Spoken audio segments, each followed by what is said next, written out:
ক্ষুব্ধ ছাত্র জনতার রসে নজিরবিহীন সরকার পতনের সাক্ষী বাংলাদেশ।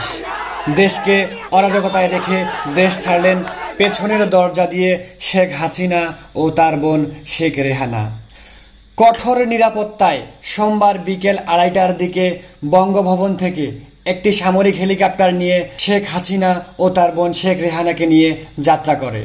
শেখ হাসিনার দেশ ত্যাগের খবর ভারতীয় গণমাধ্যমের শিরোনামে। তার গন্তব্য কোথায় এ নিয়ে কৌতূহল নানা মহলের।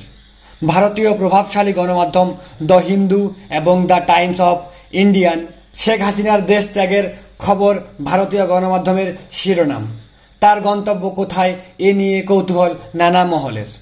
ভারতীয় প্রভাবশালী গণমাধ্যম দ্য হিন্দু এবং দ্য টাইমস অ্যান্ড ইন্ডিয়ান প্রতিবেদনে জানা গেছে, ভারতের উত্তরপ্রদেশের গাজিয়াবাদের স্থানীয় সময় বিকেল 5:36 বহনকারী বিমানটি অবতরণ করেন।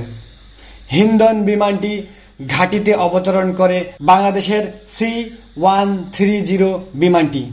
একাধিক সূত্রে আনন্দবাজার ও দ্য হিন্দু জানান, ভারতীয় রাজনৈতিক আশ্রয়ে চাননি শেখ হাসিনা। যে প্রশ্ন এখন সামনে আসছে, পরবর্তী গন্তব্য কোথায়? সূত্রের দাবিতে ভারতে কিছু সময়ের জন্য অবস্থান করে লন্ডনের উদ্দেশ্যে পাড়ি দেবেন শেখ হাসিনা ও শেখ রেহানা। লন্ডনে রাজনৈতিক সহযোগিতা চেয়েছেন বলে অসমর্থিত সূত্র জানিয়েছেন।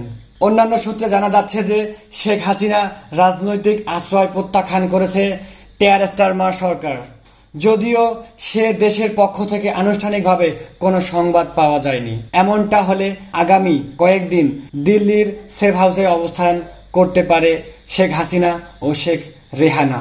Hafizur Rahman, news desk, thanks all.